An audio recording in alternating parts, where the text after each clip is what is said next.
In my previous video, I have shown you some of the methods of vector. Now in this video, I'm gonna be showing you some more method. Alright, so now we can see that we can initialize the vector in this way, but this is not the only way. So first, let's get rid of this stuff right here. Now, I could just simply write this vector, and I can just use this pushback method to add something in this vector. It's also okay. But what would happen if I don't want to do that? I want to initialize this vector with some same values, or let's say that n number of values I want to insert. I want to insert this vector by n number of zeros. Then for that case, I need to give the size here. Let's say that I want to initialize this vector with 10 zeros, so I can just write 10, and then I need to give the value right here. So let's try to see what's going on. You can see it's initialized by 0. 10 zeros are there. So now what I can do also, I can just simply create this vector, or I can just use this resize method. If the vector is already created in the memory, I can resize the vector. The first parameter is the size of this vector. Let's say this is 10, and the next one is the value. What I can do here, I can just give 1 right here, and this would be initialized by 1. Now, in some of the cases, we need to insert a lot of things in the vector. For that, it would grow dynamically, and this process of reallocation will tends to slow.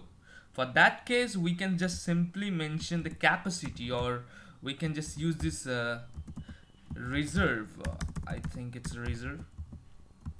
Yes, reserve method, and I can give the size that I want to reserve for this vector.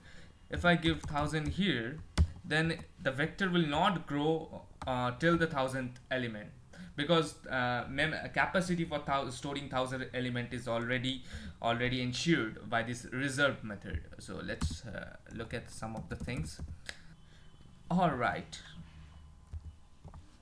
I can also create vector of strings. Let me write down. Now I can add some names here. Instead of writing int, I can simply write string right here. This string is C++ std string. So yeah, you can say it also works for. Even I can use our user defined data type. I could have been created a class, and I can just pass the name of that class here. So it would store a collection of objects of those class. All right, now again, I could use a vector of vector also, like this. It's nothing but 2D array. Okay, I can just give some of the values here, like 1. Okay, I can give some of the values here, same as array 2 3. Okay,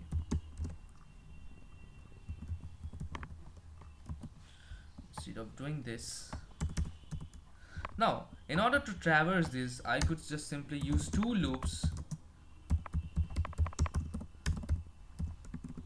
Let's try to see what are the values.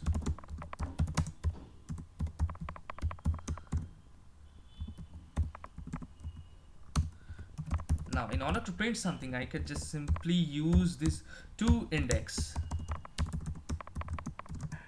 All right, let's print a new line right here. Let's try to see what's going on.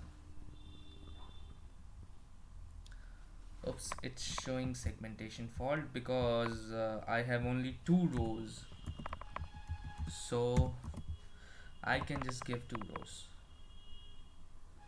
Alright, so actually vector template class has a lot of methods, which is this video is not sufficient to discuss about all of those, so I should stop right here, and in next video I'm gonna be discussing about list.